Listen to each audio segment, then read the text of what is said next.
আসসালামু আলাইকুম প্রিয় ফুটবল ফ্যান্স।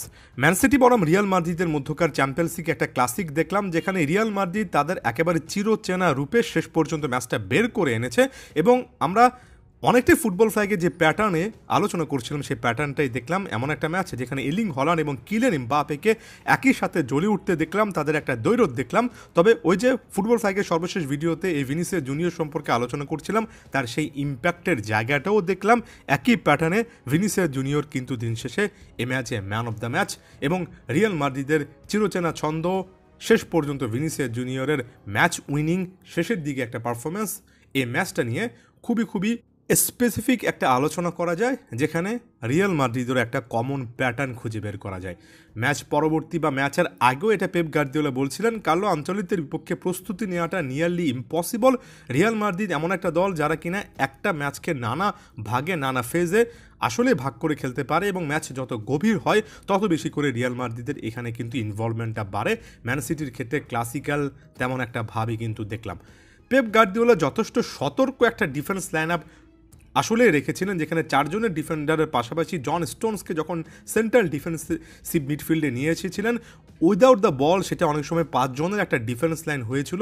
যদিও উইথ দ্য বল বড় মতো 2জন সেন্টার ব্যাককে পেছনে রেখে পুশ করার চেষ্টা করেছেন। শুরুর দিকে সেই জায়গা থেকে সাকসেসফুলও হয়েছেন। এর্লিং হল্যান্ড 19তম মিনিটের সময় যে গোলটা করেছেন গ্রিলিশের একটা পাস থেকে, আমার কাছে মনে হয় সেখানে রিয়াল মাদ্রিদের ডিফেন্সের 2 ভার্সেস 1 সিচুয়েশন আসলে তৈরি হয়েছিল। অ্যাসেন্সিও এমন একটা জায়গায় চলে গিয়েছিলেন যেখানে ডিবক্সের মধ্যে ম্যানচেস্টার সিটির 2জন প্লেয়ার তাকে কিন্তু আসলে মার্ক করার মতো একটা সিচুয়েশন তৈরি করে ফেলেছিল, যে জায়গা থেকে এর্লিং হল্যান্ড একটা ভালো গোল করেছেন এবং রিয়াল মাদ্রিদের বিপক্ষে তার প্রথম গোলটা করে অন্তত এ ম্যাচে তার জায়গা থেকে এর্লিং হল্যান্ড যে চেষ্টা করেছেন সেই জিনিসটা এস্টাবলিশ করেছেন। বাকি সময়টাতে ফার্স্ট হাফের বাকি সময়টা এমনকি সেকেন্ড হাফের শুরুতেও ম্যান সিটি যে জিনিসটা ভালো করেছিল সেটা হচ্ছে মিডফিল্ডটাকে যথেষ্ট সম্ভব ওভার ক্রাউডেড করে ফেলা এবং নাম্বার গেমে এখানে এগিয়ে থাকা রিয়াল মাদ্রিদকে খুব একটা বেশি সম্ভাবনা না দেওয়া। তবে যখনই রিয়াল মাদ্রিদ বল পাচ্ছিল কাউন্টার অ্যাটাকিং ফুটবলে প্রায় সময়ই ম্যানচেস্টার সিটির ডিফেন্ডারদের যে একটা ভীতি কাজ করে এই সিজনে, যেটা একেবারে স্পষ্ট, সেটাও কিন্তু ক্লিয়ার কাট বোঝা গিয়েছিল। রিয়াল মাদ্রিদের একটার পরে একটা আক্রমণ যখন আসছিল, নাম্বারগুলো যখন বাড়ছিল অ্যাটাকের, তখন এ ব্যাপারটাকে অনেকটাই আমার কাছে অনুমিত মনে হচ্ছিল। নিশ্চিত করে বলতে পারি অনেকে জিনিসটা ভাবছিলেন যে কোনো মুহূর্তে রিয়াল মাদ্রিদ একটা গোল পাবে। সেবায়োসের অসাধারণ একটা পাস থেকে কিলিয়ান এমবাপ্পে যে জায়গায় অ্যাক্রোবেটিক ফিনিশ করেছেন সেটা আসলে খুব ভালোভাবে কানেক্ট হয়েছে কিনা ওগুলো নিয়ে কথাবার্তা বলা যায়। তবে এমবাপ্পে তার ইম্প্যাক্টটা রেখেছেন। এমবাপ্পের 60তম মিনিটের সময় সেই গোলটাই রিয়াল মাদ্রিদকে খেলায় ফিরিয়েছে। মোমেন্টামটা এরপরও ম্যানচেস্টার সিটির পক্ষে ছিল। সেই সেবায়োসের ফাউলের সুবাদে এর্লিং হল্যান্ড যখন ঠান্ডা মাথার একটা ফিনিশ করে আসলেন, যখন ম্যাচের আর 10 মিনিট প্লাস ইঞ্জুরি টাইম বাকি, ওই সময়টাতে ম্যান সিটি আসলে গেমটা কীভাবে ম্যানেজ করবে সেটার উপর অনেক কিছু নির্ভর করছে এবং এই সময়টাতে একেবারে ক্লিয়ারলি বলতে চাই পেপ গার্দিওলা খুব ভালোভাবে ম্যানেজ করতে পারেননি, অথবা অন্যভাবে আপনি বলতে পারেন যে কার্লো আনচেলত্তি তাকে খুব ভালোভাবে ম্যানেজ করতে দেননি। এই সময়টাতে আসলে যথেষ্ট পরিমাণ বিকল্প অপশনগুলো খুব ভালোভাবে পেপ গার্দিওলা বাছাই করতে পেরেছেন কিনা, বেঞ্চে যাদের কাছে গিয়েছেন তারা ভালো করেছেন কিনা সেটা নিয়ে অনেক কথাবার্তা বলা যায়। বিশেষ করে মাতেও কোভাচিচ এবং রিকো লুইসের কথা তো বলবো। অন্যদিকে বড় মতো কার্লো আনচেলত্তি চ্যাম্পিয়ন্স লিগের আরও একটা ম্যাচে ইম্প্যাক্টফুল সাবস্টিটিউশনের দিকে গেলেন। এখানে ব্রাহিম ডিয়াস, লুকা মডরিচরা একেবারে তাদের জায়গা থেকে হাতে নাতে রেজাল্টটা রিয়ালের পক্ষে নিয়ে এসেছেন।